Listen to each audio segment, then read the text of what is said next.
Этот танец всегда сплачивал вокруг себя целые народы. Лезгинка обладает глубоким символическим значением. Древней основой танца является история, повествующая о орле и лебеде. В образе орла танцует мужчина, чередующий темп танца от медленного к стремительному, подобно орлу. Женщина, напротив, двигается плавно, подражая лебединой стати.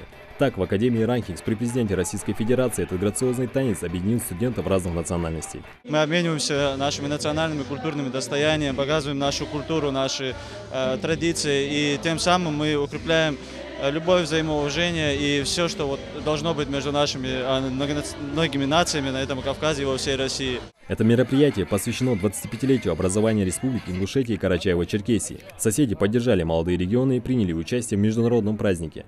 Представители разных национальностей радовали гостей изысканными блюдами народов мира.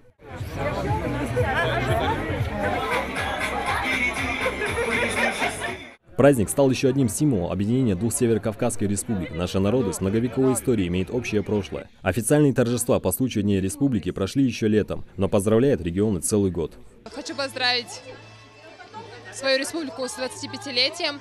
Хочу пожелать успеха во всех ее начинаниях, мирного неба над головой, взаимопонимания, любви всем жителям республики. У нас нет такого, это карачаевцы, это балкарцы, нас объединяет все одно целое. Наши традиции, наши танцы, наша культура, наша академия. Мы узнаем о культуре других национальностей, также прививается любовь к патриотизму.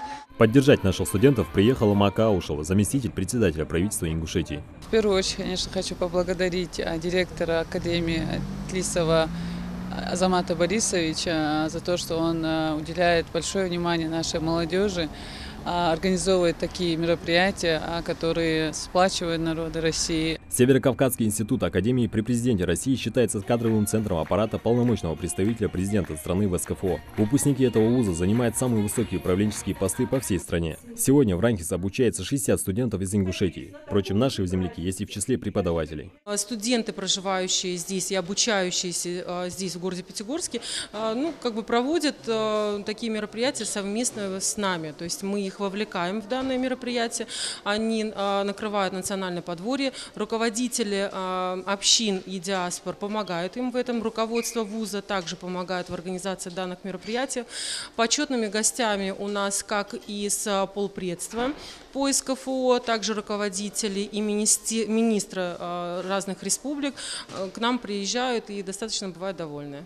На этом празднике отразилось все многообразие богатства культур большой страны. Я уверен, что подобные мероприятия дают возможность нашим слушателям, студентам знакомиться с традициями, кухней, культурой народов. И вот через такое знакомство, познание друг друга возникает очень важное единство и сплочение наших народов. Такие мероприятия прокладывают своеобразные мосты дружбы народов. Ведь гордиться своим происхождением и дружить с молодежью других национальностей – признак здорового современного общества. Саид Куштов, Адам Далаков, Новости 24.